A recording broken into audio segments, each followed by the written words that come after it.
I'm here in the Old Adelaide Stock Exchange building. It's Edwardian, brick, finished in 1901.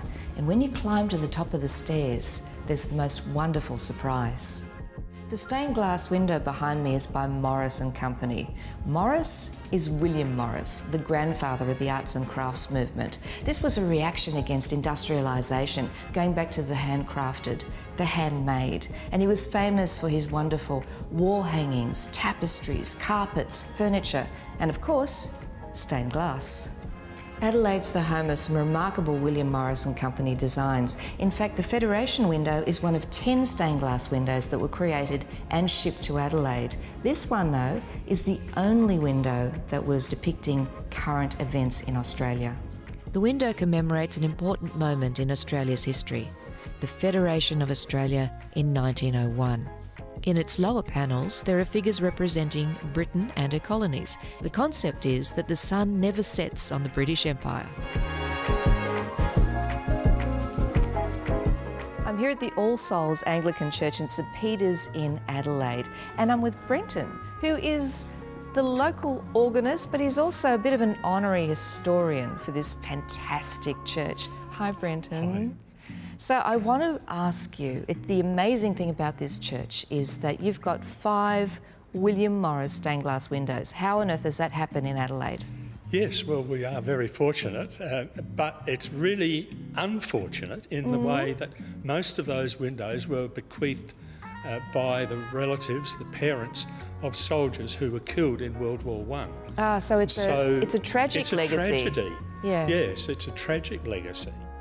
This includes the large war window, which was designed by John Henry Durrell, and it's dedicated to 18-year-old Kenneth Coppin Went, who was killed in the Battle of Bulcourt in 1917. The window is specially modified, and you can see that it depicts the khaki Australian Army uniform and slouch hat.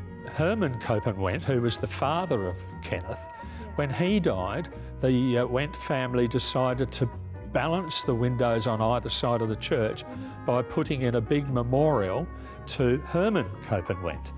And that window is called the peace window because in the middle Jesus is holding his hands out in a gesture of peace.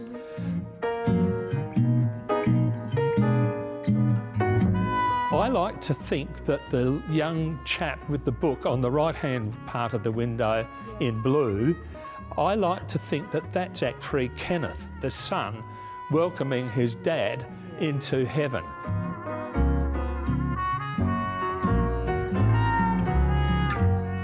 So we've been looking at these beautiful William Morris stained glass windows, but of course he's really best known for incredible furnishings. And Brenton, I believe there's someone here in Adelaide who is continuing that legacy. It's certainly not me, but it is Michele. I think we need to go and have a chat to Michele now.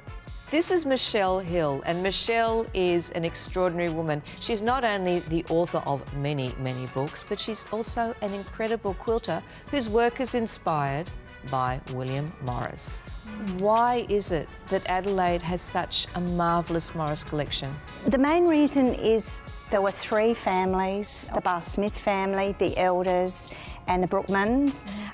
They made their wealth shipping merchants, they invested in mining and made a fortune, and they had their homes furnished in Morris. It was the thing to do. So tell me about the Morris motifs. We know he's inspired by an organic, natural world. What are some of the elements that you put into your work? What I love about Morris is he's a master at repeat pattern. He loved everything medieval. Yes. He collected old textiles, in particular brocades and chintzes, and a lot of the brocades were great repeats, so he was able to interpret his way of repeating nature. And I love symmetry and repeat pattern, and it just felt really natural for me to do it. How long does it take you to do a quilt like this? I probably only do 2 a year, so that shows how long they take, from the drawing to the last stitch. Michele's magnificent quilts really capture the William Morris spirit. William Morris once said, "Have nothing in your houses that you do not know to be useful or believe to be beautiful." Well, that philosophy shows in everything he touched. Beautiful indeed.